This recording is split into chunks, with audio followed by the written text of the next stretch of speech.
لومي زعبا مدحان بزح جيزي خنزارب نفلتينا مدحان قبل كله سب حاميمو يدحن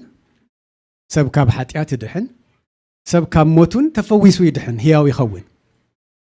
مدحان بمنتا يدمص اندحريلنا بقويتا بيسوس كريستوس يو كلنا نزا اميننا اينا بزمصينا دلنا زدحنا زبلنا يسوس كريستوس موتن تنساين اميننا ابز دلنا بقويتا بيسوس كريستوس سلد امنا قويتاي إلنا سلتقبلنايو إنا دحينا إلنا نأمن مدحان جن انتايو صوعايو مدحان صوعايو صوعا خنبل كلنا حدثب صاوعيت سميعي بل صاوعيت سميعي بل إذن دلو يد سمع يسوس كريستوس نهواريات كمهر كلو بمثلا انتهي بالنارو تزاربو مسودة إذن دلاتو يسمع بل بزحات يمسمعوا دلون جن فلتيو كلهم كم دا يسمعوه مسمع درجاتات كم زلوا إذن دلوا كله يسمع مالات هيكونن إذن خلوت أمام تخون سب كهلو خاليو إذن خلوا دما دا يستوعل سب كهلو خاليو أنا نسقاتكمن إذن يدقى دخونه الرأي كلته إذن خيكونس اتوشتنا دلونا اجزابير منفس كزارب كله دسمع منفساوي اذان تواهبنا له بامنتنا نزيد ما نرخبه سلازي اذن دلو يسمع قبل كله تمسمع عندي مسمعنا ابي دلو ابت دزارب سبك يكونس ابت دسمع سبي مالتي ناجزابير كزارب كله سمعكو إلهم سبات كزاربو خلو أما أكل سبات كوينو إجزابير نبينو خزاربهم كم دخل بمنفس كنفلت كنكلال لنا مالتي أب حدش كيدان ديو ناي مدحان صو عامسيو ويسابلو كيدانو النرو مصحف قدس اندام ببكو كابزة فترة كجمر كلخو إجزابير أملاخ نخين تقف تصوعنا كابلو كيدان جميريو حاتيات أبزا مدري كابت أتو جميرو أم عراف سلستين تايبل أدام حاتيات غيرو مستحبئة أبي كم دلو إجزابير تفيقو يكونن جن إجزابيرنا أدام تايقبرو صوعو زبلك قالنا نبب أدام أدام صوعو أبي الله خايلو أدام دما بحاتيات سلدو دقة قبرو سلتفلتو عرقانو مخانو سلتفلتو كبر أملاح كابل عليو خمزة ودقة سلترعاية أمونغو أدامن أمونغو إجزابيرن من آتيو حاتيات آتيو عرقانو قروو كبر أملاح وديلوو سلازي عرقانو مخانو سلتفلتو برقدميو كو عرقانو ينروب كابت جنت كله كبر أملاح تقولي بيبوس لازنا برجن كداني هاللو أي فلتني مس إجزابير في تفيت الرخبة اللي جيزي نرو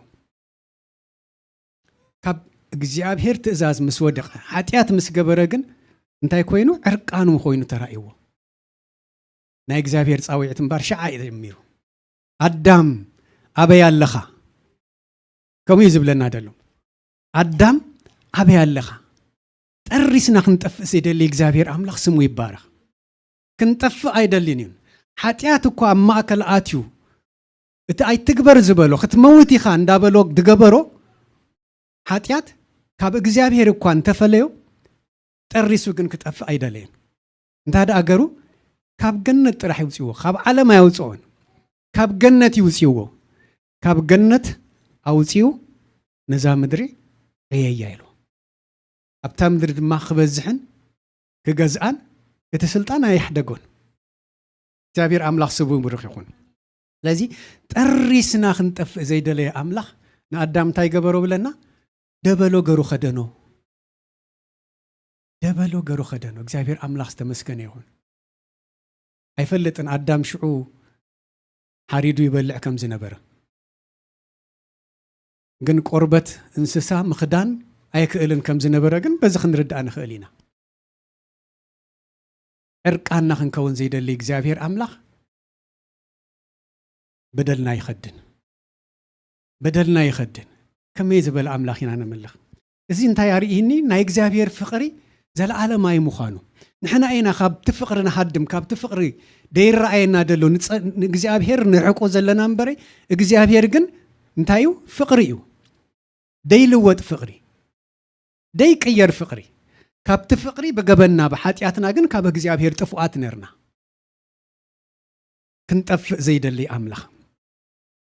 موت صوعة سبك سمع خيليو كي يسمعون التخيلوا لو مالتيو مدحان حدث أوعيتيو نقلقلوت سبك صوعة خيليو نخالعيو سبك صوعة خيليو كاب كله أقدم وجن أجزابير نمدحنا كل سعدة قارت أوعيت كسب قويتا تمليسو نفرد دمتس أوعيت دو بلونين إذا كلها نحن فلتي قبعنا إذا دحنا نكريستوس كنمثل زي دحانو سبات دما نخدحنو إذا صاوعيت أب لعلي أب سماي سقع بحنجي قالو أب لب سبات كح دبلنا إجزابير منفس قالو إجزابير جن صادق أملاخيو بحايل خنك يراي دلنين بحايل خن دحنا يدلنين كل جزء جن تصاوعيتو كنسمع نا إجزابير هررتايو سم إجزابير استمسكن يوم أب قدام ويساميل كم زد بلالو እግዚአብሔር ነሳሙኤል ጸውዖ ሞን ታይብል ንሱ ድማ እነይኹ ኢሉ ክንደይ ግዜ እነይኹ ኢሉ ክልተ ግዜ መጀመርያ ናብ ይኸይዱ ናብ ኤሊ ይኸይዱ ገና ህፃን እዩ ሳሙኤል ኣብ ቤት ኣምላኽ ዳ እንደ ዓበየ ይኹን እምበረ ገና ድምፂ ኣምላኽ ምልላይ ድምፂ ኣምላኽ ምስማዕ ኣይፈለጠን ኣይጀመረን ኣሎ ክልተ ግዜ ኸይዱ ኤሊ ድማ እንታይ መሲልዎ ደሎ ኣብ ድቃስ እንዳተቃለሰ يتصوعكو مسيلو يبعقق يدلو يلو كدا ودي دقس يتصوعكو خان يلو سالساي غيزي دمص مسمصو غن مؤزوز اندي سامويل تمليس حجونا بإلي خيدو ابزي انتايلنا إلي حدا نغر تفليتو ترديو إذ قلعة دمصناتي كيكونس دمصنا أملاخ بايد سمع دلو يلو كيد ودي دقس حجيجن اندحر زي دمص سمعك انيخو باريحي تزارب بلو يلو مغلازيو مردايو من لما ما دلو سلدخونه مس እግዚአብሔር ብዙሕ من لما ما دلو ሰብ ስለዝነበረ ወላካ በዝኦዋን እዚ ኤሊ አብድኻ መኳይሃሉ በሰንክ ደቁ እግዚአብሔር ግን መልእክትን ታቤት ነርዎ መልእክትን እስራኤል ነርዎ ንኤሊ ድርከብ ንኤሊ ድቅበል ካለ ሰብ ከዳሉን ስለዝነበሩ ሳሙኤል ድማ ንእግዚአብሔር ዝእዘዝ ኣብ ትሕቲ ኤሊ ኮይኑ ንእግዚአብሔር ዘፍቅር ሰብ ስለዝነበረ እግዚአብሔር ክዛረቦ ፈተወ ብድሕሪ ዘሎ ታሪክ ክነግረኩም አይደሊና ሁላና ስለንፈልጡ ስለዚ ሰብ ክጽዋዕ ከሎ እንይኹ ክብልን ከጽቅጥን ነተሰብ ይዝመልከት ማለት እዩ ግን ክልተ ነገር አለ ድምጽ መስመጸካ ምላሽ ትህብ قدمنا دمص يخا ختللي تفتو من يصوعني دبل حتى اب راسخ يمص بزحات سبات اندحرها اليوم نا كابتوم سبات يخا ختللي تفتن حدا سب اندحر كوينو ግን ኣብ ልብኻ እንታይ ድመጽ እቲ ምሳኻ ደሎ ሰብ ከም ድጽዋዓካ ገርካ ይሓት ትርድኦ ስለዚ መጀመሪያ ድምጽ ክመጽ ከሎ ምልላይ ያለው ማለት እዩ እዚ ድማ እቲ ምልላይ ድሰምዕ እዝን እንድሕርሃ ሊያቶ እዩ ንጸማም ሽሙ ተጸዋዓካዮ ኣይሰምዓካኒ ክትንቅፎ ለካ ወይ ዓይኑ እንዳራየ በምልክት ክትዛረቦ ለካ እዝን ደለው ሰብ ግን ክትጽውዖ ክትዛረቦ መሰላለካ ማለት እዩ مسمع دي مسمع نعوي ملكت اتخالعي ملاش مهاب مالتي زتتصوع عسب ملاش كهبيو اتملاش بزي قدس عوانتا خوني خيليو قالو تاوين خوني خيليو لذي زن كلتا نقر اب متصوعا دسمعو ويدقبرو نقراتي مالتي نزيو ساميل تاوعيت سامعو انيخو زبلا انيخو زبلا سم እግዚአብሔር ዝተመስከነ ይሁን ስለዚህ እግዚአብሔር ይጽውዕ ይዛረብን እዩ እዚ በመንታይና ንፈልጥ በእምነት እቲ ኣብ ውሽጥና ዘቀመጠው እምነት እግዚአብሔር መንፈስ ስለደኾነ ምስ መንፈስና ዘሎ መንፈስ ቅዱስ ንእግዚአብሔር ክንሰምዕ ክንጸባበ ይገብረና ማለት እዩ እግዚአብሔር አምላክ ዝተመስገነ ይሁን ናይ እግዚአብሔር ጻውዒት ሓደ ነገር አሎ አንቱ ይድበልኩም ንኻለ ነገር አይኮነን ቀንዲ ናይ እግዚአብሔር ጻውዒት ንምንታዩ ሰባት ጠሪስና ኸይንጠፍ ንኽንድሕን እዩ ካልእ ድልየት የብሉን ምክንያቱም ኩሉ ዘለዎ አምላኽ እዩ ኩሉ ድማ ክገብረልና ድልየት ዘለዎ ፈቃሪ ዝኾነ አምላኽ ኢና ንምልኽ እግዚአብሔር ክጸውዓና ከሎ ንምድሓና እዩ እቲ ካልእ ድስዕብ እዩ ካልእ ድስዕብ እዩ ስለዚ ንምድሓን ጻውዒት ሰሚዒና ዝድሓና ከም ድኾና ክርዳእና ክእል ኣለዎ እግዚአብሔር አምላክ ዝተመስገነ ይሁን ኢየሱስ ክርስቶስ ነዚ ኢሉ አባጊአይ ድምፀይ ይሰምዓ አባጊአይ ድምፀይ ይሰምዓ ናይ ክርስቶስ አባጊዕ ድኾና ንክርስቶስ ክንሰምዕ እግዚአብሔር ይጽበየና እዩ ንሕና ድማ እግዚአብሔር ድዛረበና ንኽንሰምዕ ሃረር ክንብል ኣለና ማለት እዩ ብሓደ ወገን ጥራሕ ኣይኮነን ብክልተ ወገን ክኸውን ስለ ዘለዎ ሎሚ ክንመሃሮ መበገሲ ድኾነና ጥቕሲ ኣብ ሮሜ ምዕራፍ 8 ካብ ፍቕዲ 28 ክሳብ 30 ዘላ ኣውፂና ኸነንብብ ኢና እግዚአብሔር አምላክ ዝተመስገነ ይሁን እንታይ ይብል ኣሎ ካብ ፍቕዲ 28 ከንብበ በስም ኢየሱስ ነቶም ንኣምላኽ ዘፍቅሩ ከም ምኽሩ ንተጸውዑ ግና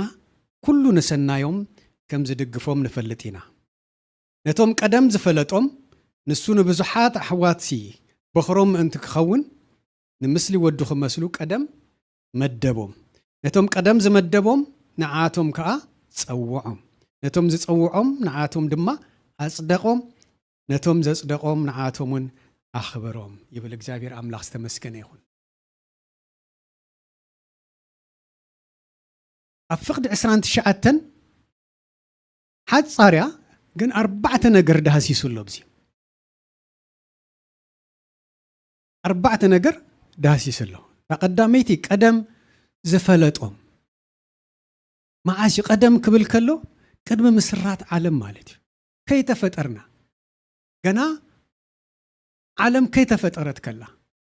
ጸልማት ከሎ ማለት እዩ ንዓይን ንዓኻትኩምን ኣበይና ነርና ኣብ ሓሳብ አምላኽ ጎይታ ይፈልጠና እዩ ካብ ኣዴና ምስ ወፃና ኣይኮነን ካብ ማህፀና ኣዴና ምስ ተወለድና ኣይኮነን ጎይታ ድፈልጠና ገና ከይተሰራሕና ከላ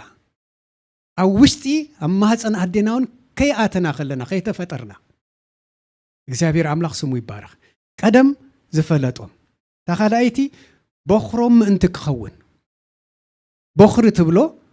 ኣብ ቤት ኣብ ሓደ ቦታ ሓዳር እንድሕር ሃልዩ ሰብኣይን ሰበይትን ውላድ ኣለዎም ማለት እዩ ካብቲ ውላዶም ትደዓበይ በኽሪ ዝበሃል ስለዚ በኽሮም እንድሕር ኮይኑ ትሕቲኡ ይሕዋት ኣለዎ ማለት እዩ ካልሰይቲ ንምስሊ ወዱ ክመስሉ ኣብ ሓሳብ አምላኽ ዝነበረ እምበር ንምስሊ ወዱ ክመስሉ ገና ክርስቶስ ከድሕነና ኢሉ ቅድሚ ካብ ማርያም ምውላዱ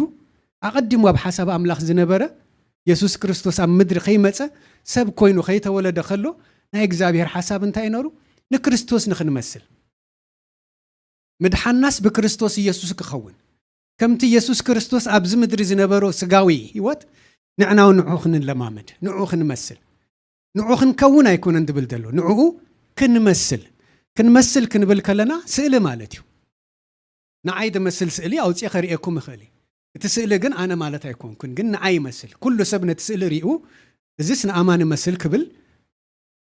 ድፍረት ኣለዎ ማለት እዩ ንሕናውን ንክርስቶስ ክንመስል ክርስቶስ ኣብዛ ምድሪ ዝነበረለን ሒደት ዓመታት ንሕናውን ታተዋህበትና ሒደት ዓመታት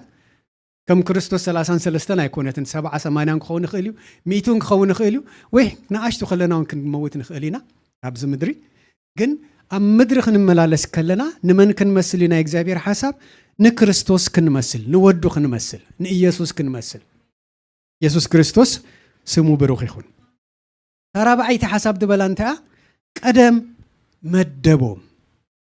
ሕጂ ይኮነን መዲብና ቀደም ይመዲብና ቀደም ያኽቢረና እዚ ኩሉ ነገር ዝሃበና ቀደምዩ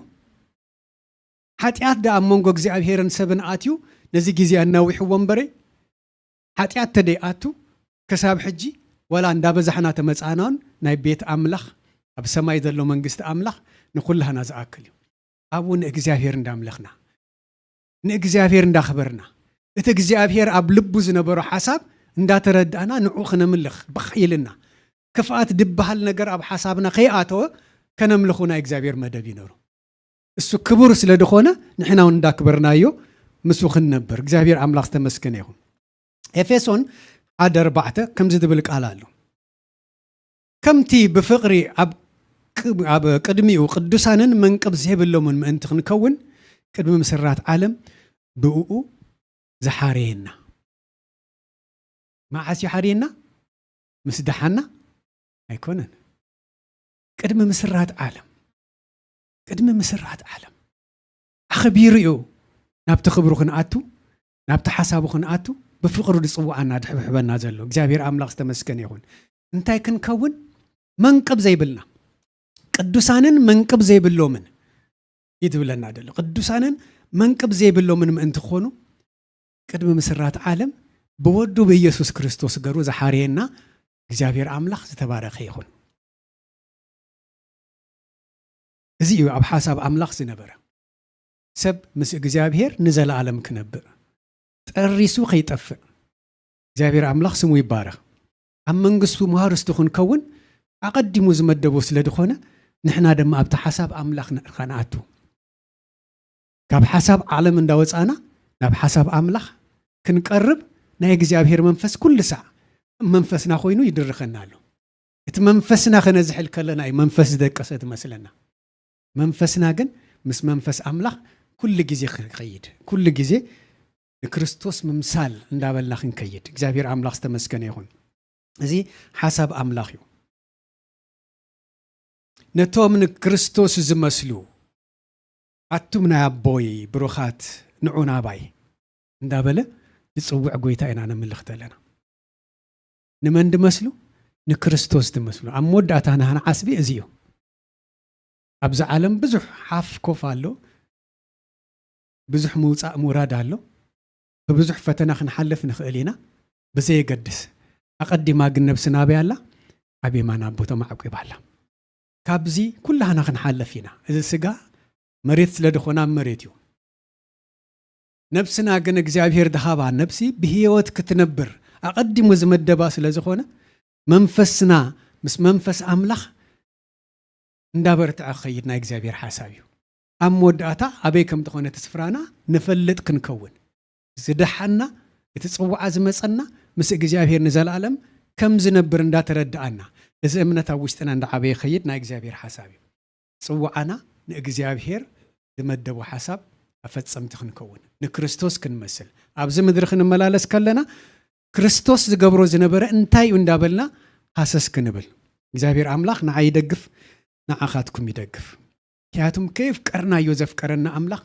ስሙ ይባረኽ ከይፀዋዕናዮ ኣቐዲሙ ድፀዋዓና እግዚአብሔር አምላኽ ብሩኽ እዩ እቲ ፅውዑ ድማ ብሩኽ እዩ ኣኽቢሩ እዩ ፀዊዕና ኣፍቂሩ እዩ ድማ ፀዊዕና እዚ ፍቅሪ እዚ ድዝሕል ኣይኮነን ኣነ ንሰብ ከፍቅረ ክእለ ብገለ ነገር እንድሕራ ክፊእኒ ግን ፍቅረይ ክዝሕል ክእል እዩ ይትረፍዱ ኣብ ኣሕዋት ኣብ ሰብኣይን ሰበይትን تا مجمّر هال تبل زنبرت فقري ولاد مسمى خما يتقصل يعني كلنا نفلتوينا هال تبل زنبرت فقري مع آسيا أبتنا مجمّر هانيمون بدحريو بزح مقريش على دو هو جن أما أكلنا يسوع كريستوس زلوا حدار سلدخونه نداتا جاجنا نداتا لخعناون بحبارن كريستوس نداملخنا كنقصلينا ناك زابير فقر جن ديت لوت ديت زحل تحت ديت بل كل جزء نعان دابل تسوع زابير أملاخ تمسكن يخون كم زد ونسل أملاخنا نملخ دلنا أتمنا أبوي بروخات نعنا باي دبل كريستوس كمزيو تما أملاخنا يبارك كاين فرح أبز مدرخ نملالس كلنا لما كاين فرح قال لنا عجهم زبل قال يسوع كريستوس انتهي لهم عجهم أنا نعلم سعير أيعي تسعارينا نملخ دلنا برفتنا يلون مالتها يكونن كنعاتو خلنا ክንወጽእ ከለና እግዚአብሔር ምሳና ከም ደሎ እቲ ኩሉ ፈተና ኣብ ቅድሜና ወላ ይሃሉ ነቲ ፈተና ግን ክንሳገር ከም ንኽእል እምነት ኣብ ውሽጥና እንዳወሰኽና ድኸይድ ናይ እግዚአብሔር መንፈስ ኣባና ስለ ዘሎ እዩ ኣጆኹም ድብል መንፈስ ኢና ተቐቢልና ናይ ፍርህን ናይ ምጅጃውን መንፈስ ኣይተዋህበናን እቲ ተዋህበና መንፈስ ምስ ደሓና ውሽጥና ተሓተምናሉ መንፈስ ቅዱስ ናይ እግዚአብሔር መንፈስ እዩ ዘበርትዕ መንፈስ ኣጆኻ ዝብል መንፈስ ስም እግዚአብሔር ዝተመስገነ ይኹን ነዚ ኢና ኣጆኹም ድብል ኣምላኽ እንዳምለኽና ኣብ ቤቱ ክንነብር ተብዓት ዝህልወና ኢየሱስ ክርስቶስ ጎይታ እዩ ምክንያቱም ኣሕዋተይ ኢልና ከምቲ ብታ ካልኣይቲ በኽሮም ምእንቲ ክኸውን ክብል ከሎ ኢየሱስ ክርስቶስ ፈቂዱ እዩ ናብዛ ምድሪ መፅኡ መን ኮ ንኸደልና ኢሎም ስላሴ ክዛረቡ ከሎ ወዲ እንታይ ኢሉ እነኹ ኢሉ ኣነ ክወርድ ክብሩ እኮ ይገደፈን ኣምላኽ እዩ ግን እቲ ንሕና ክንገብሮ ዘይከኣልና ነገር ኩሉ ነገር ፀይሩ ኣብ መስቀል ተፈጸመ ኢልና እታ ትራንዚሽን ኣብታ መስቀል እያ ኸይዳ ብሞት ተኸዊልና ብሓጢኣት ተኸዊልና ኣብ ቅድሚ ኣምላኽ ክንቀርብ ዘይንኽእል ዝነበርና ሰባት ኣብ መስቀል እንታይ ኢሉ ተፈጸመ ኢሉ ኩሉ ጾርና ቀንጢጥዎ እታ ናይ መወዳእታ ትንፋሱ ናብ ኣምላኽ ቅድሚ ምኻዳ ተፈጸመ ኤሎሄ ኤሎሄ ሸዓ መዓልቲ እታ ሞመንት እቲኣ እያ ምድሓን ናባና መፅዩ ኢየሱስ ክርስቶስ ጎይታ እዩ ግን ዓለም ክትርኢ ስለ ዘለዋ ድማ ኣብ ሳለሰይቲ መዓልቲ ተንስዩ ህያው ምዃኑ ድማ ንሰባት ተራእዩ ቅድምና ሐዋርያት ዳሕራይ ድማ ንብዙሓት ኢየሱስ ክርስቶስ ህያው እዩ መይቱ ይተረፈን እንኳዕ ተንስእ እግዚአብሔር ኣምላኽ ዝተመስገነ ይኹን ስለዚ እግዚአብሔር ኣምላኽና ይፈትወና እዩ ምፍታው ጥራሕ ኣይኮነን እግዚአብሔር ኣምላኽ የፍቅረና እዩ እታ ፍቅሪ ድማ ከምቲ ኣነ ንስኻትኩም እንፋቐራ ጥራሕ ደይኮነት ኣጋፔ ድኾነት ፍቅሪ ደይትልወጥ ፍቅሪ ዘለዓለማዊ ድኾነት ፍቅሪ ካብዚ ዓለም ወፂናስ ናብ ዘለዓለም ክንኣቱ ካብቲ ይዕንቲና ድርእዮ ደይኮነስ ብመንፈስ ንእግዚአብሔር ኣብቲ ዘለዓለማዊ ዝኾነ መንግስቱ ተእትወና ፍቅሪ ስም ኣምላኽና ዝተባረኸ ይኹን ሃሌሉያ እምበኣር እግዚአብሔር ክንዲዚ እንድሕር ኣፍቂርና እንታይ ዝደሊ ካባና እቲ ምላሽ ፍቅሪ እንታይ ኢና ክንህቦ ንእግዚአብሔር ብዙሕ ግዜ ንሓቱ ኢና ንርእስና እዚ ኩሉ ገይርልናስ ካባና እንታይ እዩ ድፅበ ካባና እንታይ ልልታ ሰይ ተመስገን ተመስገን ካለ ነገር አይደልን ተመስገን ኣብቲ ውዱእ ስራሕ ዘእተወና ኢየሱስ ክርስቶስ ስሙ ይባረኽ بفقر زحب حبنا እግዚአብሔር ፍቅር ምላሹ እንታይ እዩ ከም ሐሳቡ ኣብ ቤቱ በሐርነት ክንመላለስ ከም ሐሳቡ እንታይ እዩ ሐሳብ ኣምላኽ ኩሉ ሰዓት ክንሓቶ እግዚአብሔር ኣምላኽ ሐሳብካ ኣባይ እንታይ እዩ ሐሳብካ ኣባይ እንታይ እዩ ሕራይ ሕጅስ ብፍቅሪ ኣድሓንካኒ ግን ኣብዛ ምድሪ ከለኹስ እንታይ ክገብር ተሐሳብካ ግለጽልይልናስ ኩሉ ሰዓት ምስኡ ሪሌሽንሺፕ ከይነቋረጽ እትርክብና ከይነቋረጽ ኣማዓልቲ ማዓልቲ ክንፈልጦ ንእግዚአብሔር ክንፈልጦ ንእግዚአብሔር ከምቲ ዝግብኦ ክብሪ ክንህቦ ተናይ መጀመርያ ጥበብ እንታይ ብላሎ ንእግዚአብሔር መፍራህ ንእግዚአብሔር ናፍራሃት እግዚአብሔር ድወስድ ጥበብ ክህበና ምእንታን ሐሳብካ ኣባይ እንታዩ እንዳበልና ኩሉ ሰዓት ንሱ ርክብ ክንገብር ናይ እግዚአብሔር ድልየት እዩ ኣብ ክልተ ተጠቕለለ ንፍቱ ቀዳማይ ና እግዚአብሔር ሐሳብ ከይነጠፍዩ ክንድሕን እዩ ውሉዱ ክንከቡን እዩ በኃጢአት መይትና ኢና ኣብዛ ሞት ዓለም ኢና ዝነበርና ብወዱ በኢየሱስ ክርስቶስ ግን ህይወት ረኺብና ምድሓን ረኺብና ውሉድ ኮይና ኢና ትብዓት ኣለና ነዚ ትብዓት እዚ ሒዝና ኣብ ቤቱ ከም ውሉድ ክንመላለስ ከም ባርያ ከይኮነስ ከም ውሉድ ክንመላለስ ደሊ እዛ ተቀዳመይቲ ሐሳብ ያ ነቶም እተቀበልዎ ዘበሉ ሁሉም በስሙን ዘአመኑ እንታይ ልዎም ውሉድ አምላክ ክኾኑ መሰል ሃቦም መሰል ማለት ራይት ዩ ኣብዚ ምድሪ እኳ ክትመላለስ ከለኻ ኣብ ኣሜሪካን ንኽትነብር መሰል ኣለካ ነተመሰልካ ድማ ኢኳሊ ግዴታ ድማ ኣለካ ራይት ኤንድ ዲዩቲስ ብሎ ግዴታና ኣብ ቤቱ ከም ሐሳብ ኣምላኽ ክንመላለስ እዩ ሐሳብ ኣምላኽ ድማ ፍቅሪ እዩ ካለ ነገር ኣይኮነን ፍቅሪ እዩ ኣብ ቤት ኣምላኽ بحرنت بفقر خنملالس دلي نأملاخ كنفكرو ننحدحدناون كنفاقر اتننحدحدنا دلو فقري مس كله سب دما بلنا كالئ سب كريو خمز خئل كوننا እግዚአብሔር አምላክና አይደግፍ ንዓኻትኩም ይደግፍ መሰል ኣለና ናይ ወልድነት መሰል ይተዋህብና እምበሬ ተሸቆሪርና ንኣቱ ንወፃ ኣይኮናን አቤት አምላክ አቤት አቡ ቆልዓ ከምድላ ይድኣቱ ከምድላ ይድወፅእ ናይ ጎረቤት ቆልዓ ግን ከም ትውልድካ ከኣቱን ክወፅን ኣይተፍቅደሉን ይኻን ከምኡ ደይኮነን 24 ሰዓት እቲ ቆልዓ አቤቱ ናቱ እዩ ናይ አቡ ዘበለ ኩሉ ናቱ እዩ ምሸት መሲኡ ሞኒ ኪድ እንደገውፃ አይብሎን ናቡ እንጌራ ተወዲኡ ሞኒ ኪድ ካብ ደገ ብልዓ አይብሎን ናቱ ማዓንጣ አሲሩ ንዓብላ አይሉ ምስዳ አማቀሎም በሪ ንሕናውን እዚ መሰል ይተዋሂብና አባ አቦ ኢልና ክንጽውዖ እዚ መንፈስ እዚ ኣብ ውሽጥና ሓዲሩ ደሎ እግዚአብሔር አምላክ ተመስገነ ይሁን እዚ ድማ ብኸመይ ኢና ክንፈልጦ ንኽእል መሰል ከም ደለናስ ከመይ ኢና ክንረጋግጽ ንኽእል እግዚአብሔር መንፈስ እዩ ኢና ንብል ወዶ እግዚአብሔር መንፈስ እዩ እቲ መንፈስ ዝኾነ እግዚአብሔር መንፈስ ቅዱስ ምስ ደሓንኩም ብመንፈስ ቅዱስ ኣብ ልብኹም ተሓተምኩም ዲድ ብለና እቲ መንፈስ እዚ እምባር ምስ መንፈስና ኮይኑ ደረጋግጸልና ወደይ ዝብለና ውልደይ ዝብለና እዚ መንፈስ እዚ ዝተቀበለ ሰብ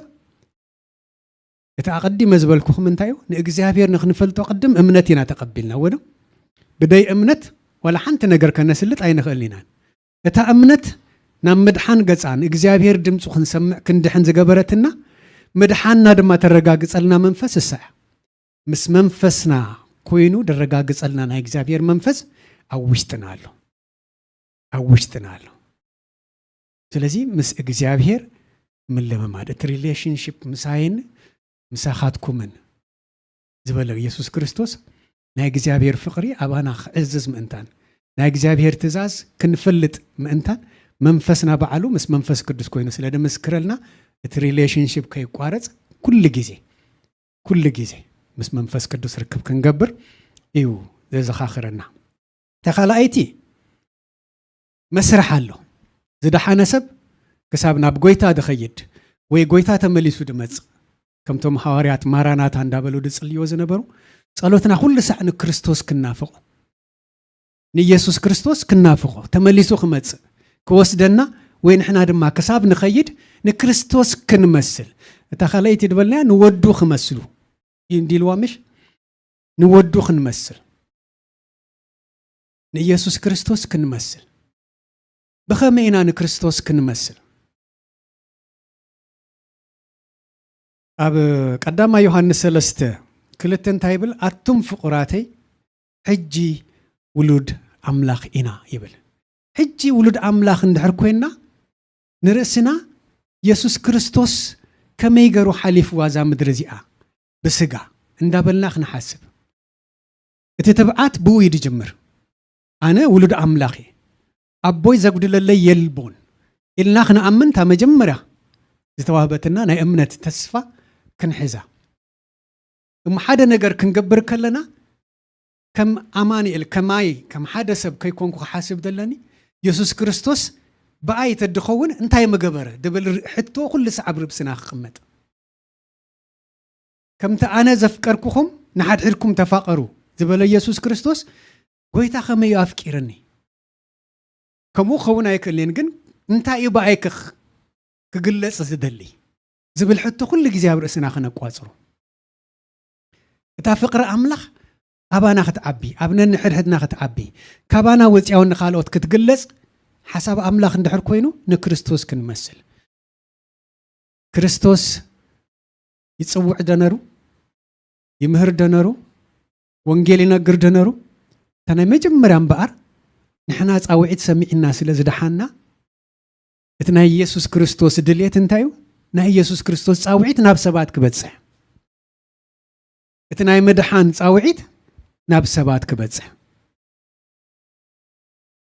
ስም አምላኽና ዝተመስገነ ይኹን ስለዚ ውሉድ አምላኽ እንድሕር ኮይና ንክርስቶስ ክንመስል ኢና ውሉድ አምላኽ እንድሕር ኮይና ድማ ተማቐልቲ ባህሪ አምላኽ ኢና ማለት እዩ ከምቲ ምስጢረ ስላሴ ክንምሃር ከለና ኣብቲ ናይ ሮብዕ ንማቐሎምን ደይንማቐሎምን ባህርያት አምላኽ ኣለዎ ካብቶም ደይንማቐሎም ባህርያት አምላኽ ኣብኡ ንመጣጠርን ኢናን ከነርክቦን ኣይንኽእልን ኢናን ከነርክቦ ወላ ተፈተናውን ውድቀት ይደምፃልና ከም ሰይጣን እቲ አምላኻዊ ደይኮነስ ግን ብሰባት ክውረስ ድኽእል ኢየሱስ ክርስቶስ ኣብዛ ምድሪ ዝገብረን ዝነበረ ባህርያት አምላኻዊ ባህርያት ሰባት ክወርስዎ ዝግባእ አምላኻዊ ባህርያት እንዳለለና ክንከይድ ፈቃድ አምላኽ እንዳሓተትና ክንከይድ እሞ ክርስቶስ ከመይ ገሩ ይሓልፎ ከም ዝነበረ በአና ገሩ ድማ ከመይ ገሩ ከም ዘኽእለና እንዳተኣመና ነተን ባህሪ አምላኽ ክንወርስ እዚ ቀዳማይ እዚ ካልኣይ ድልየት እዩ እንታይ ድብል ዘለኹ መስርዕ እዩ ሓንሳብ ጀሚርካ ጠጠው ተብሎ ይኮነን ንኣብነት ትዕግስቲ ዓቕሊ እዚ ኩሉ ካብ አምላኻዊ ባህሪ ድውረስ እዩ ነንፀርፀር እንድሕር ኮይና ቅድሚ ምድሓና ምስ ድሓና ግን ምንፅርፀር ኣባና ክመፅእ ከሎ ቀልጢፍና ክንገጥኦ ቀልጢፍና ደው ከነብሎ ቀልጢፍና ክንቆፃፀሮ እቲ ውሽጥና ዘሎ መንፈስ ክድግፈና ምእንታን ናብኡ ክንግዛእ ናብ አምላኽ ክንጥመት እግዚአብሔር ክረዳአና ኩሉ ሰዓት ናብኡ ክንእምን እዚ ድልየት አምላኽ እዩ ለዚ ትድውረሱ ናይ እግዚአብሔር ባህርያት ክንወርስ ፈቃድ አምላኽ እዩ ኣብ ዕብራውያን 9 ከም ዝድብል ቃል ኣሎ ፍቅዲ 15 በዚ ምኽንያት እዚ እዩ ካብቲ ኣብ ቀዳማይ ኪዳን ተገብረ ኣበሳ ንምድሓን ዝኸውን ሞት ምስኮነ እቶም ጽዋዓት ነታ ተስፋ ናይ ዘለዓለም ርስቲ ምእንቲ ክረኽቡ ኢሉ ንሱ ማእከላይ ሓድሽ ኪዳን ዝኾነና ብል ማእከላይ ሓድሽ ኪዳን ዝኾነና ኢየሱስ ክርስቶስ እዩ ከምቲ ዓንቶ ይድበልኩም ኣብ መስቀል ተፈጸመ ክብል ከሎ እቲ ናይ ብሉይ ኪዳን ስራሕ ፈጺሙ ሓድሽ ኪዳን ብኢየሱስ ክርስቶስ ተቀቢልና ኢና ንኢየሱስ ክርስቶስ ድማ እንዳመሰልና ክንከይድ ባህርያትና እንዳተዓረቀ ባህርያትና እንዳተኣልየ ክኸይድ እንዳተማዕራረየ ክኸይድ ናይ እግዚአብሔር ድልየት እዩ ንሕና ደጊምና ብሓጢያት ንኸይንመውት ዝድግፈና ናይ እግዚአብሔር መንፈስ ድማ ምሳና ኣሎ ሓጢያት እኳ እንተገበርና ተመሊስና ናብ ሞት ኣይንኸይድን ኢናን እቲ ብንስሓ ኣብ ቅድሚ አምላኽ ክንቀርብ ዘኽእለና መንፈስ ኣብ ውሽጥና ኣሎ ብትብዓት ኣብ ቅድሚ አምላኽ ክንወድቕ ይገብረና ብትብዓት ኣብ ቅድሚ አምላኽ ሰቢና ከም ሰባት ክንጋገ ንቡር እዩ ፈቲና ግን ናብ ሓጢያት ክንገብር ኣይኮነን ናይ እግዚአብሔር ሓሳብ ሓንሳብ ድሒና ኢና እሞኒ ሓጢያት ክንገብር ተፈቂድልና ማለት ኣይኮነን ያ እብል ጳውሎስ ኣይተፈቀደልናን ሓጢያት ክንገብር ከም ሰብ ግን ኣብዛ ጥፍእቲ ዓለም እንዳነበርና ብዙሕ ፈተና ኣብ ዘለዎ ዓለም እንዳነበርና ኣይንጋገን ማለት ግን ኣይንኽእል ኢና ጌጋና ተፈሊጥና ግን ሓጢያትና ተፈሊጥና ግን ብትብዓት ኣብ ቅድሚ አምላኽ ክንቀርብ መንፈስ ቅዱስ ኩሉ ሰዓት ውሽጥና ኮይኑ ይድርኸና ትብዓት ይህበና እግዚአብሔር አምላኽ ዝተመስገነ ይኹን መዓልታዊ ንጎይታ ክንመስል እዚ ክርስትና ናይ ክርስትና ጉዕዞ ኢልና ክንወስዶ ንኽእል ኢና ሓደ ሰብ ክጓዓዝ ከሎ ስንቂ ከይሓዘ ይከይድን እዩ ምናዳ ብበረኻ ዝኸድኩም ሰባት ትፈልጥዎ ትኾኑ ኢኹም ነዊሕ ጉዕዞ ይገበርኩን ብርቂ መዓልቲ ድኸውን ጉዕዞ ጥራሕ ኢና ነዊሕ ግዜ ብሂወተይ ይገረድ ኣለኹ 7 ሰዓት ፍርቂ መዓልቱን ኣይከውንን ብመዓልቲ እንድሕር 24 ሰዓት ወሲድና እዩ እታ 7 ሰዓት ግን እኽሊ ከይጠዓምኩ ይኸይደ እሞኒ ክንዲ ምንታይ ኣድካሚ ከም ዝኾነ ፈልጥ እየ ንእሽተይ እየ ነረ ግን ክንዲ ምንታይ ኣድካሚ ከም ዝኾነ ሃንደበት ተበጊስና ስለ ድኸድና እሞኒ ዝጓዓዝ ሰብ ኩሉ ግዜ ስንቂ የድልዮ ኣሎ ስንቅና ቃል አምላኽ እዩ ስንቅና መንፈስ አምላኽ እዩ መንፈስ ኣይተዝሕሉ ድብል ቃል አምላኽ መንፈስና ከይዝሕል መንፈስና ከይዝሕል ኩሉ ሰዕ ንርእስና ክንገትኣ ንርእስና ከነላመዳ እግዚአብሔር አምላኽ ይደልየና እሞኒ ኩሉ ግዜ ድልዋት ክንከውን ኣብ ዮሐንስ 10:15 እንታይ ይብል ኣሎ ሕያው ኣጋሳ ኣነ ይብል አንቶ ይነግረውክም ኣባጊዐይ ንዓይ ይፈልጣኒ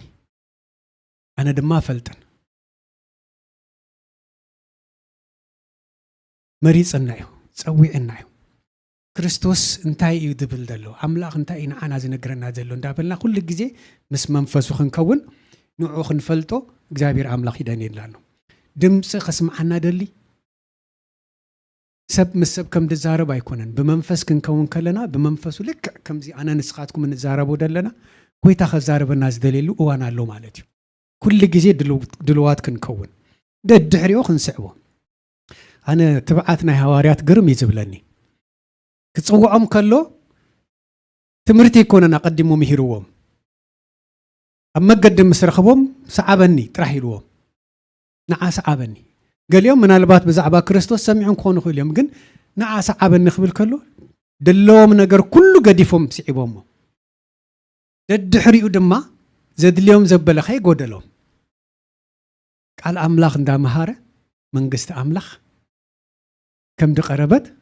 ይምህሮም ነሩ ንዮሐንስ ምናልባት ገሊኦም ኣይሰምዑዎን ቅድሚ ክርስቶስ ትምህርቲ ምጅማሩ መጥምቁ ዮሐንስ ኣብ በረኻ ይዝምህር ነሩ መንግስቲ ኣምላኽ ቀሪባላ እሞኒ ንስሓ እተው ተነስሑ እንዳበለ ሓድሽ ነገር ኣይኮነን ኢየሱስ ክርስቶስ ንዓቶም ሰብ ይኹሎም ታ መንግስቲ ኣምላኽ ቀረባ ከም ዝኾነት ተብዓቶም ገርመን ነሩ ብድሕሪኡ ተኣምራት ምስ ረኣዩ ድብላዕ ነገር ምስ ረኸቡ ብዙሓት ነቲ ትምህርቲ እንዳሰሓቦም ምስ መፁ ስዕብዎ ዶ ነሮም ኣሽሓት ሰባት ስዕብዎ ነሮም ታናይ መወዳእታ መዓልቲ ኣብ መስቀል ጎይታ ከይድ ከሎ ግን ሓደ ሰብ ኣይሰዓቦን ኣይገርምን ሰብ ክንድምንታይ ድኹም ከም ዝኾነ ሓደ ሰብ ኣይሰዓቦን ንሃዋርያት ክጥርንፍ እኳ ስልጣን ዝሃቦ ጴጥሮስ ተሓቢኡ ይድርኢ ነሩ ሰለስተ ግዜ እውን ክሒድዎ እዩ መወዳእታ ዘይብሉ ፍቕሪ ናይ ኢየሱስ ክርስቶስ ከመይ ዝገርም እዩ ነቶም ክሰቕልዎ ጡፍ ዝበልሉ ዝሃረምዎ ንዓቶም ምሕረት ክገብር ስጋዕ መወዳእታ ኣብ መስቀል ሂወቱ ሕሊፉ ኢየሱስ ክርስቶስ ጎይታ እዩ ሕያዋይ ጓሳ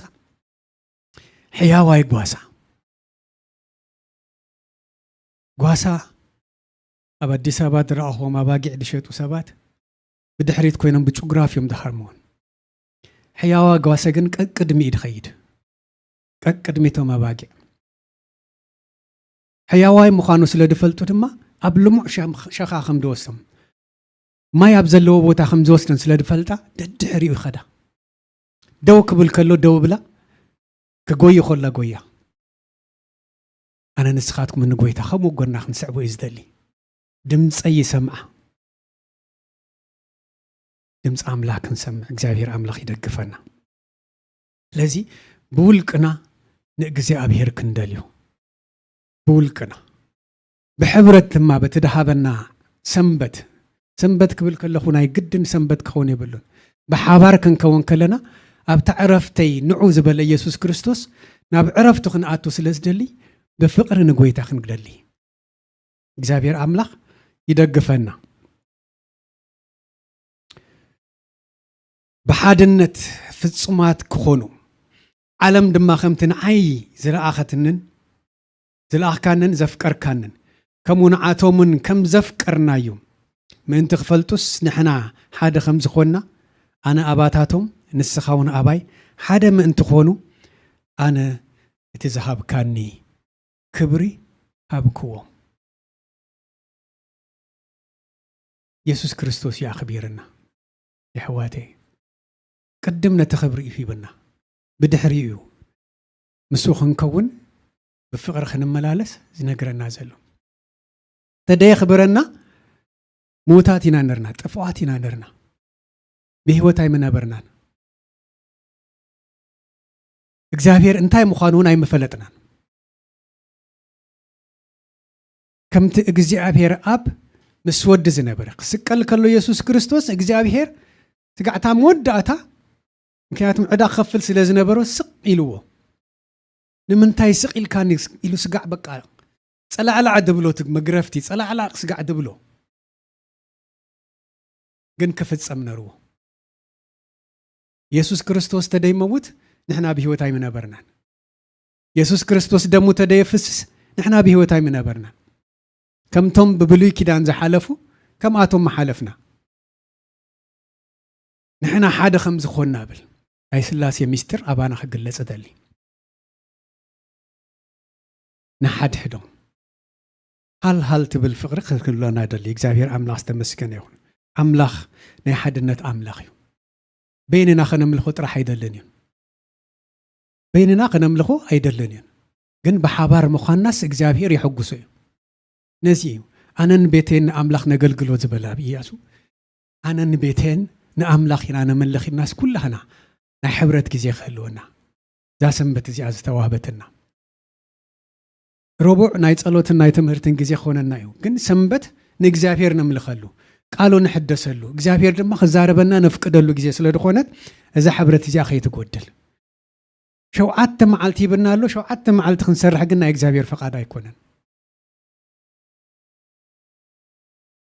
ብምንታይ ኣብ ቤት ኣምላኽ ሰባት ከም ደይመፁ እሱ ይድፈልጥ ንምንታይ ኣይመፁን ኣይብልንን ግን እግዚአብሔር እዚ ከም ድኾነ ድልየቱ ግን ክንፈልጥ ኩላህና ክንርዳእ ዋጋ ክንከፍል እግዚአብሔር ይደሊ ሙሴ ዝብላዕ ሲኢና ኢሎም ምስ እግሮም ረሙሉ እግዚአብሔር እንታይ ሂብዎም መና ሂብዎም ግን ሓደ ትእዛዝ ምስቲ መና ድማ መፅዩ ንመዓልቲ ዝኣኽለኩም ኣክቡ ኢልዎም ታሻውዓይቲ መዓልቲ ግን ሓደ ሰብ ክእክብ ኢሉ ከይወፅ ኢሉ ገሊኦም ሂደት ኣኪቦም ገሊኦም ንፅባሕ ኢሎም ብዙሕ ኣኪቦም ግን እንታይ ይብለና ሂደት ደኣከቡ ኣይጎደሎምን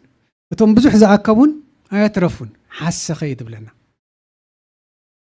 ካብ ዓቕምና ንላዕሊ ስጋና ኣይነጉድኣዮ ኣብዛ ምድሪ እዚኣ ንክንነብር ኢልና ኣብዛ ምድሪ ክንነብር ኢልና ኣምላኽ ዘድልየና ክመልኣልና እዩ 6 መዓልቲ ክንሰርሕ ኢና 7ይቲ መዓልቲ ዕረፍትና እያ ሰንበት ተኾይና ዕረፍትና ፕሊስ ኣብዚ ንምፃእ ዋጋ ነኽፈል ንእግዚአብሔር ክብሪ ንሃቦ ኢየሱስ ክርስቶስ ጎይታ እዩ ሰንበት ተደይ ኮይና ካብ ዓቕምና ንላዕሊ ፕሮግራም ክቕይር ኣይከኣለን ቅድም ክንበልዕ ስለ ዘለና ሰባት ኢና ኦፍ ኮርስ ጎይታው ንርኢ እዩ ኣብ ቤትና ግን ብስንፍናና ከይንተርፍ እግዚአብሔር ኣምላኽና ኣይደግፍ ንዓኻትኩም ይደግፍ ኣምላኽ ናይ ሓድነት ኣምላኽ እዩ ሐዋርያው ጴጥሮስ ድማ እንታይ ይብል ንስኻትኩም ግና ደግነት እቲ ካብ ጸልማት ናብቲ ዘገርም ብርሃን ዘውፅኣኩም ምእንቲ እንታይ ክትገብሩ ክትነግሩ ምእንቲ ክትነግሩ ሕሪ ወለዶ ናይ መንግስቲ ክህነት ቅዱስ ህዝቢ ጥሪት ኣምላኽ ዝኾኑ ህዝቢ ኢኹም ቅድም ያኽቢርና እዚ ኩሉ ክብሪ ዝተዋህበና ንምንታይ ኢና ወንጌል ንኽንነግር ደግነት ኣምላኽ ንኽንነግር እግዚአብሔር ፍቕሪ ምዃኑ ክንነግር እቲ ደጣዕምናዮ ፍቕሪ ንኻልኦትን ክርአ ብቃል ጥራሕ ኣይኮናን ክንዛረብ ግን እቲ ፍቕሪ በዓሉ ክግለጽ ደግነት ኣምላኽ ክንነግር ምሕረት ኣምላኽ ክንነግር እዚ ጻዊዕት እዚ እዩ እምበር ኣነ ንስኻትኩምን ኣብ ዝምፅሕና ደሎ ባሂልና ክንመላለስ ሰይጣን ግን ዝኸውን ኣይደልን እዩ ብብዙሕ ነገር ይዕንቅፈና ብብዙሕ ነገር ንድሕሪ ትስሕበና ብድኻም ድዩ ብፅልኢ ድዩ ብሕማም ድዩ ምኽንያት ግን ክንፅውዕ ንኽእል ኢና ልዕሊ እቲ ኩሉ ምኽንያት ግን ዋጋ ክንከፍል እቲ ውሽጥና ደሎ መንፈስ ክድርኸና ምእንታ ነፍቅደሉ ይህን ምሂን ንበሃሃል ምስ ሰባት ኣይኮነን ምስ መንፈስ ቅዱስ ካብ ቤትና ብድድ ኢልና ሓደጋ ካጠመና ክእል እዩ ንቤተ ክርስቲያን ኢልና ተበጊስና ያቱን ጸላኢ ኩሉ ግዜ ኣብ ዙርያና ይደሉ ብምንታይ ሓሊፍና ከም ድመጻና አይፈልጥን ካብ ኩሉ ንላዕለ ግን እትድፈልጥ ናይ እግዚአብሔር መንፈስ ምሳና ስለ ደሎ ንኩሉ አሳጊሩ ኣብ ዝብጽሕና ይሞኒ ባህ ይበልኩም ዝብዝድ መጻና ዋጋ ከፊልና ይኮናን ግን እቲ ዋጋ ክንከፍል ዘበርታዓና ናይ እግዚአብሔር መንፈስ ኣብ ውሽጥና ስለ ዘሎ ኪድ ድብል መንፈስ ዝደፋፍእ መንፈስ ወላ ደኺም ካስ ብድድልካ ትኸይድ የጋጥም ሓንሳብ ርእሲ ሓይመ ኢሎ ምስ ከተረፍ ቤተ ክርስቲያን ትብለሉ ኩነታት ተፈጠር እዩ ካብ ዓራት ከይት ትስኽ ገብረካ ክእል እዩ ጸላይ ሽዑ ተሓይሊ ዘድልየካ ናብ ኣምላኽ ክትቀርብ ነዚ ብድሆ ተሳጊርካ ምምጻእ ቀሊል ኣይኮነን ንፈልጥ ንእሽተይ ምኽንያት ይድህበኩም ዘለኹ ንእሽተይ ምስላ ኣብነት ግን ካብ ዝኩሉ ንላዕሊ ሓሊፍና ነጆ ክንመጽእ እግዚአብሔር ከነኽብሮ እሱ ድማ ክዛረበና ዕድል ክንህቦ ዝገብር ናይ እግዚአብሔር መንፈስ ኣብ ውሽጥና ስለዘሎ ንዑ ክንእመኑ ንጎይታ ክንመስል ኢየሱስ ክርስቶስ ጎይታ እዩ እቶም ንኣምላኽ ዘፍቅሩ ከም ምኽሩ ንተጸውዑ ግና ኩሉ ንሰናዮም ከም ዝድግፎም ንፈልጥ ኢና ሃብለና ብድሓለፍናዮ ነገር ንሕለፍ ታነ መጀመርያ መበገሲ ጥቕሲ ድሓስኳሳ ብድኾነ ነገር ንሕለፍ እቲ እሱ ዝበለና ነገር ከይገበርና ክንሓልፍ ፍቓድ ኣምላኽ ኣይኮነን ፍቓዱ እንተኾይኑ ሎሚ ክንከይድ ንኽእል ኢና ናብ ጎይታ ግን በቲ ንሓልፎ ደበለ ኩሉ ግን ጎይታ ምሳና ኣሎ ናይ ጸላኢ ሓሳብ ኣባና ኣይከውንን ናይ እግዚአብሔር ሓሳብ ብኡ ክንሓልፍ ተኾይኑ ፍቓዱ ክፍጸም ንሕና እኒኹ ጥራሕና ክንብል ዘለና ኩሉ ናይ እግዚአብሔር ሓሳብ ድማ እንታይ እዩ ሰናይ እዩ ምክንያቱም ክፉእ ካብ እግዚአብሔር ኣይመጽን እዩ እቲ ክፉእ ካብ ጸላኢ ጥራሕ እዩ ከም ምኽሩ ንተጸውዑ ግና ኩሉ ንሰናዮም ከም ዝኸውን ንፈልጥ ኢና እዚ ፍልጠት ኣባኻትኩም ይኹን እዚ ፍልጠት ኣባይን ኣባኻትኩም ይኹን ይኹዋቴ እዚ እዩ እግዚአብሔር ኣባና ዘለዎ ድልየት ሰናይ ምዃኑ ክንእመኑ ምክንያቱም እቲ ፍቕሪ ዝኾነ እግዚአብሔር ኣምላኽ ቅድም ኣርኢና እዩ ብወዱ ብኢየሱስ ክርስቶስ ፍቕሩ ገሊጽልና ድሒንና ፀዊዕና ናብ ቤቱ ኣኪብና ዓለም ኣብ ቅድሜና ዋላ ድኾነ ይኹን መዕንቀፊ ትግበረልና ነቲ መዕንቀፊ ግን ምስ ጎይታ ኮይና ክንሳገሮ ዝኽእል ሓይሊ ኣባና ኣሎ ዓጀኹም ዝብል ኢየሱስ ክርስቶስ ይምሳና ዘሎ ክብርን ኣምላኽ ይኹን ስሙ ይባረኽ ስለዚ ምላሽ ፍቕርና ከም ሓሳብ ኣምላኽ ኣብ ቤቱ በሓርነት ብባርነት ኣይኮነን በሓርነት ክንመላለስ ኣባ ኣቦ ኢልና ክንጽውዖ እግዚአብሔር ኣምላኽ ንዓይደግፍ ንዓኻትኩም ይደግፍ ስለዚ ከጠቃለለነትን ድምጻኩን ሓሳብ ቀዳማይ ናይ እግዚአብሔር ሓሳብ እንታይ እዩ ውሉዱ ክንከውን ክንድሕን እዩ ጻውዒቱ እዚ እዩ ደይቋረጽ ጻውዒት ክሳብ መዓስ ክሳብ ጎይታ ድምለስ ዝደሓኑ ምድሓን ክነግሩ ዘይደሓኑ ነቲ ጽውዓ ክሰምዑ እዚ ደይቋረጽ ሰማያዊ ድኾነ ጽውዓ ካብ እግዚአብሔር ኣቦና ክሳብ መዓስ ክሳብ ክርስቶስ ዝምለስ ወይ ሰባት ክሳብ ህይወቶም ትውሰዶም ዝደሓነ ሰብ ናብ ጎይታ ይድኸይድ ዘይደሓነ ድማ ሲኦል ከም ዘሎ ክፈልጡ ሰባት ክኽእሉ ኣለዎም ነዚ እዩ ኪዱ ወንጌል ንገሩ ዝብል ናይ መወዳእታ ትእዛዝ ኢየሱስ ክርስቶስ ንሐዋርያት ዝነገሮም ኪዱ ብስም አብ ወልድ መንፈስ ቅዱስ እንዳጥመቅኩም እዚ ኪዱ ዝብል ቃል መልእኽቲ ከም ትኾነ ክንፈልጥ ክንክእል ኣለና ጎይታ ተፈቂዱ ምናልባት ትምህርቲ ደቀ መዝሙር ንጅምር ክንከውን ኢና ቀረባ ጊዜ አቦ እንታይ ትብል ደቀ መዝሙር ክንከውን ሕጂ ኩላህናስ ደቀ መዝሙር ኢና ንብል ግን ትምህርቲ ደቀ መዝሙር ኩላህናስ ክንፈልጥ ክንክናላ ተወሓደስ እቲ ሜን ዝኾነ ነጥብ ኢየሱስ ክርስቶስ ደቀ መዛሙርቱ ክንከውን ይጸውዕና ሕጂ ክንከይድ ኢና ማለት እዩ ድኸይድ ሰብ ድማ እንታይ ለዮ ኣለኹ አንተ ወይ ጉዕዞ ኣሎ ማለት እዩ ስንቅ ክነዳሉ ኣለና ብቃል ኣምላኽ ክንብርትዕ ብጸሎት ብሓባር ይኹን ብውልቅና ምስ ኣምላኽ መንፈስና ኩሉ ሰዓት ከነበርትዕ ስለዚ ደቀ መዝሙር ክንከውን ኩሉ ሰዓት ድልዋት ክንከውን ክንክእል ኣለና ውልድ ኣምላኽ ስለ ድኾና ከይንጠራጠር ውልድ ብድፍረት ኣብ ቤት ኣቦ ዘድልዮ ዘበለ ክሓትት መሰል ኣለዎ ዘድልዮ ዘበለ እቲ ምናልባት ንሕና ንደልዮ ዘየድልየና ክኸውን ይኽእል እዩ እሱ ግን ንኣምላኽ ይምልከት ዘድልየና ዘበለ ግን ብትብዓት ኣብ ቅድሚ ኣምላኽ ከነቐርብ ከም ፈቃዱ ጥራሕ ይኹን ብዙሕ ግዜ ሰባት ንድሕሪት ዝምለሱ ነገሩ ሓንቲ ነገር እንታይ እዩ ዝለመናዮስ እግዚአብሔር ኣይህበናን ኣሎ ረሲዕና ይመስለኒ እዚ ኩሉ ግዜ ምስ ውስዒበዮ ኣገልጊለዮስ ንምንታይ እዩ ጸሎተይ ደይምለስ ብድሆ ዝኾነና ሕቶ ኣሎ ግን እቲ ድልየትና ምድራዊ ድልየት ስለ ድኾነ ክኸውን ይኽእል እዩ እዚ ልቢ ክንብል ኣለና ድልየትናስ ከም ፈቃድና ድዩ ከም ፈቃድ ኣምላኽ እዚ እውን ክንሓስበሉ ዝግባአና ነገር እዩ ድልየትና ይፈጸም ኣይፈጸም ድልየት ኣምላኽ ተኾይኑ ዋላ ከይለመናዮም ከም ድፍጽመልና ንእግዚአብሔር ክንእመኖ ይግባአና እዩ ነዚ እንድሕርኢና ምስ እግዚአብሔር ዘለና ርክብ ኣይዝሕልኒን ኣየቋረጽኒን በዘይ የገድስ ሓደ መዓልቲ ይኹን 10 መዓልቲ ዝለመናዮ ሕቶ ኣይመለስ ወላ ኣይመለስ ዳንኤል ከም እንዲ ድበለ ኣብቲ ጉርጓድ ክድርበ ኢኻ እንዳበልዎ ጸሎት ከቅጠጠው ከብል ማለት እዩ ከቋረጽ ንኣምላኹ ከየምልኽ ብተብዓት ግን እቲ ጸሎት ቀጸለ ይድብለና ወደ ግን እግዚአብሔር ምሱ ከም ዝነበረ እቲ መራሒ ከይተረፈ ይረጋጊጹ ክድርበ እኮ ፈቃዱ ይኮነን ግን ትእዛዝ ንጉስ ሲዒሩሎ ኢሎም ጸላእቲ ኣብኡ ክድርበ ገረሞ ብህይወቱ የተወራሪዱ ዳንኤል ዋላ ካብዚ ዓለም ዝወስደና ይኹን ዋላ ብሕማም ንሕልፍ በዘይ ገድስ ክፍውሰና ከድሕነና ከጥዕየና ፍቃዱ እንድሕር ኮይኑ ኣብ ቅድሜና ዘሎ ጸገም ኩሉ ብድሆ ኮይኑ ቀርባ ይገባእን እዩ እግዚአብሔር አምላኽ ኩሉ ዝኽእል አምላኽ ስለ ድኾነ ስለዚ ብድፍረት ኣብ ቤቱ ኣባ ኣቦ ኢልና ክንጽውዖ መሰል ተዋሂበና እዩ እቲ ካልኣይ ክርስትና መስርዕ እዩ ንክርስቶስ ክንመስል እዚ ድሌት ኣምላኽ እዩ ሓሳብ ኣምላኽ እዩ እሞ ንውልዱ ክንመስል ንወዱ ክንመስል በኽሪ ካብ ዘለና ንኣሽቱ ቆልዑ ነቶም ዓበይቲ እንዳርኣዮም ኣብ ገዛ ምሽቲ ገለ ነገር ዝገብሩ እቲ ዓብዪ ሓወም ከጥፍእ እንድሕር እሞ ከይተፈለጡ ምሳቶም ተጥፍኣት እምሃሩ እቲ ዓብዪ ሓወም ጽቡቕ ነገር ክገብር እንድሕር እዮም እሳቶምን ከይተፈለጦም ጽቡቕ ነገር እንዳርኣዮም ተዓብዮም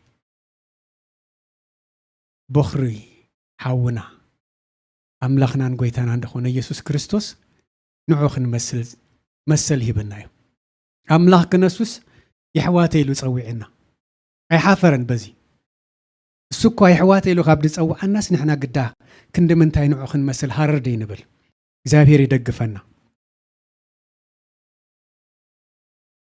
ጎይታ ኣብ ሉቃስ ክምዕድ ከሎ እንታይ ይብል ንስኻትኩም ሉቃስ 12 ኣውፅእ ከንብባ ሶሪ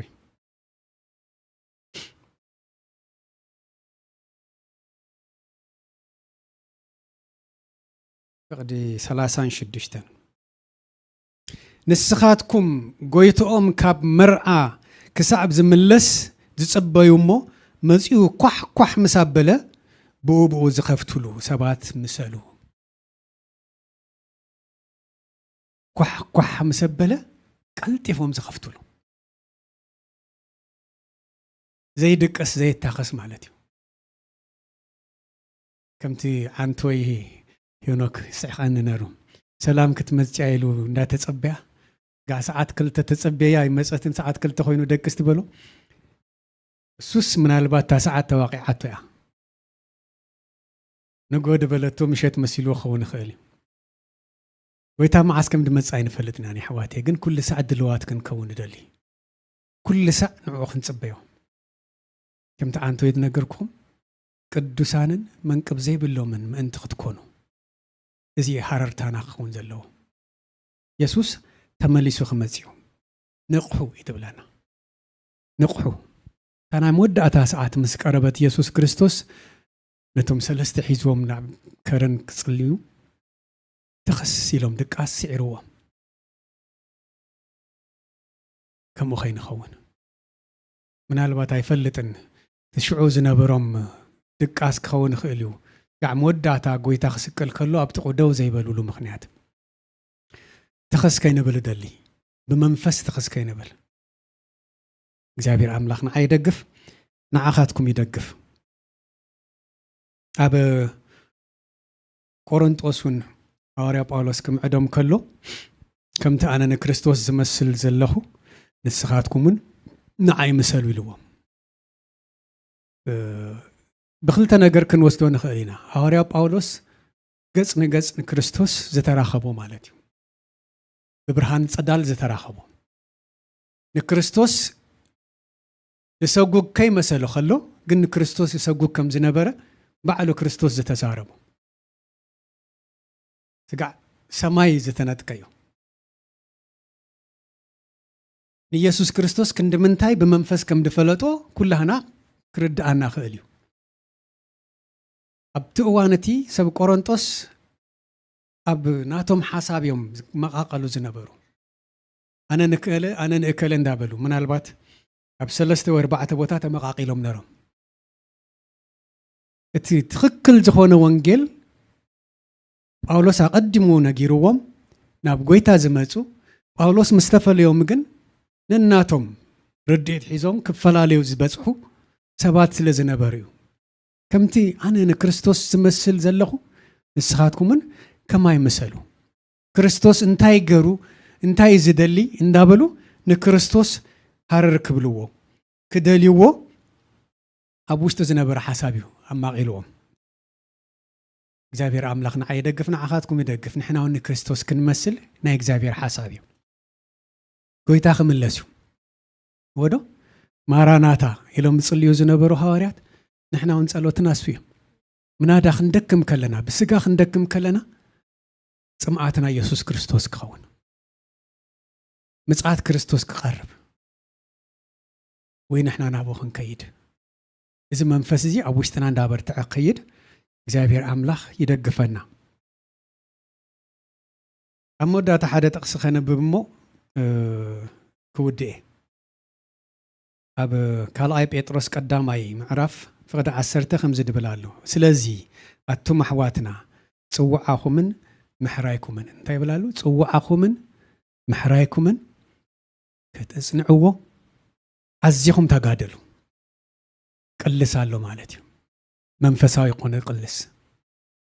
ጽዋዓኹምን ምሕራይኩምን ኣዝኹም ተጋደሉ እዚ እንተ ገቢርኩምሲ ከቶ ኣይትከንደል ፍጹም ኢኹም ሓንሳብ ፍቅሪ ኣምላኽ ዝድጣዓመ ሰብ ክወፅእ ኣይክእልን ታ መድሓን ኣላቶ ግን ብዙሕ ሰንከልከል ዘብል ነገር ኣሎ ዶ ብዛ ዓለም ህወ ብዙሕ ኣሎ ግን ክልተ ነገር ኣብዚ ደጠንቅቐና ዘሎ ቀዳማይ ጽዋዓና ናይ ምድሓን ጽዋዓ እዩ ነዚ ምድሓንና ክንዕቅብ እግዚአብሔር አምላክ ደሊ ነዚ ምድሓንና ክንዕቅብ ካልኣይ ሓሪና እምበሬ ንሕና ደሊና ይኩናን ናብዚ ምድሓን ይእቲና እቲ ስኻ ጣዕምካዮ ፍቅሪ ንኻልኦት ክበጽሕ ሕድሪ ዝህበካ ደሎ ተዓቢ ዝኾነ ካብ ጎይታ ዝተቀበልናዮ ዕዳ እንተልዩ ፍቅሪ እዩ ፍቅሪ ናህና ከይኮነስ ፍቅሪ ናይ አምላክ ፍቅሪ ናይ ክርስቶስ እቲ ኣብ መስቀል ክሳብ ሞት ዝተራእየ ፍቅሪ አምላክ ዕዳ እዩ ንዓና ዕዳና ድማ ኣባና ዓቂብናዮ ክንጸንሕ ካባና ወፂኡ ድማ ንኻልኦት ክበጽሕ እዚኡ ሕድሪ ተቀቢልና ያደለና ነዚ ዕዳና ዋጋ ክንከፍል ማለት እዩ ቀዳማይ ንነብስና ክንሕልዋ መሊስና ከይንመለስ መሊስና ናብ ጥፍኣት ከይንመለስ ተኻልኣይ ድማ እቲ ተቀበልናዮ ፍቅሪ ኣባና ጥራሕ ከይዕቆር ክወጽእ ሃልሃል ክብል ነዚዩ ብፍቅሩ ኣሲርና ደሎ እግዚአብሔር አምላክና አይደግፍ ንዓኻትኩም ይደግፍ ኣብ ራእይ መወዳእታ እንታይ ዝብል ኣሎ ሃሌሉያ ኣብ ምዕራፍ 3 ፍቅዲ 10 እነሆ ኣብ ደገ ቤት ደው ኢለ ኳሕ ብል ኣለኹ ሓደ እኳ ድምፀይ ሰሚዑ ማዕጾ እንተኸፈተለይ ናብኡ ክኣቱ ምስኡ ከዓ ክድረሪ ንሱ ንምሳይ ከምቲ ኣናውን ዝሰዓርኩሞ ምስ ኣቦ ኣብ ዙፋነ ተቐመጥኩ እቲ ዝስዕር ኣብ ዙፋነይ ምሳይ ክቕመጥ ክህቦ እየ ይብል ኣሎ እሙን ዝኾነ ኣምላኽ ኢና ነምልኽ እሙን ዝኾነ ኣምላኽ ኢና ነምልኽ እግዚአብሔር አምላክና አይደግፍ ክንጽልይና ሃሌሉያ ሃሌሉያ ትኹል ድኾነ ቃልካ እግዚአብሔር አምላኽ ብወድኻ በኢየሱስ ክርስቶስ ስም በዛ ሰዓት እዚኣ በመንፈስካ ኣብ መንፈስና ክንዓቕሮ ወእግዚአብሔር አምላኽ ትድጸዋዕካና ጻውዒት ብከንቱ ከይከውን ንምድሓን ዝጸዋዕካና ንምድሓን ዝሓረኻና መንግስትኻ ኣብቲ መንግስትኻ መዋርስቲ ክንከውን ዝጸዋዕካና እግዚአብሔር አምላኽ ፍቅርኻ በዚሕልና ሓልዮትካ በዚሕልና እሞኒ ነመስግነካ ኣለና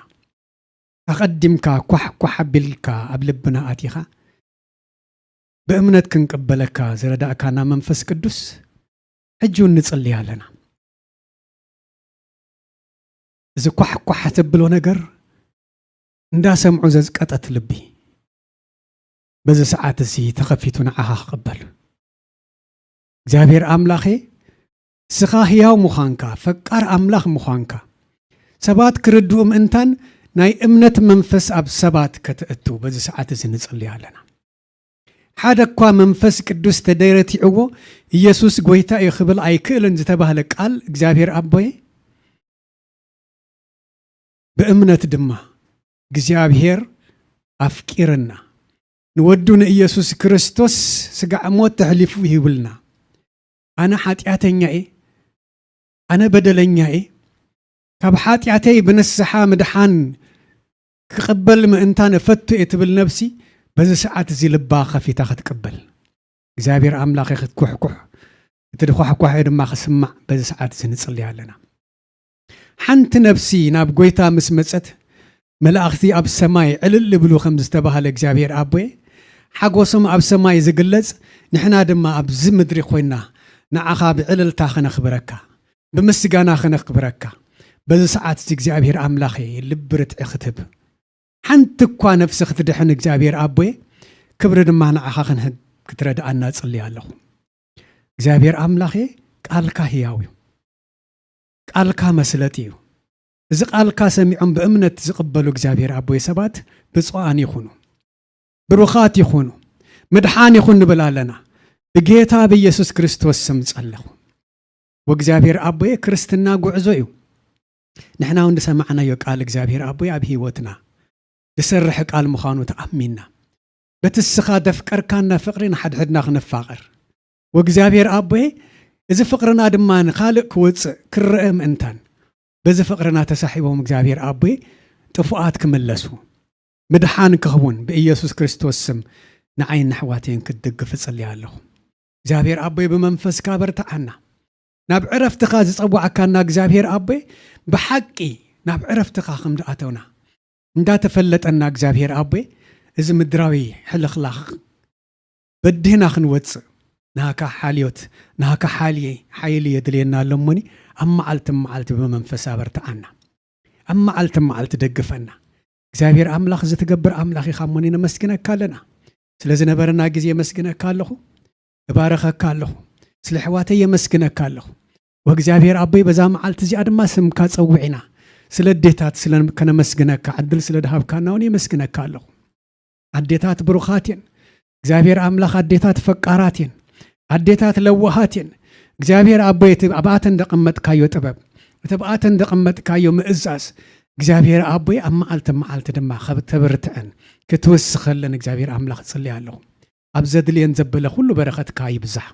እግዚአብሔር አቦዬ ንዓና እውን ደግፍ باسم ኢየሱስ ክርስቶስ አሜን እግዚአብሔር አምላኽ ይባረክኩም ብሩኻት ይኹም ንበረኸት ኩኑ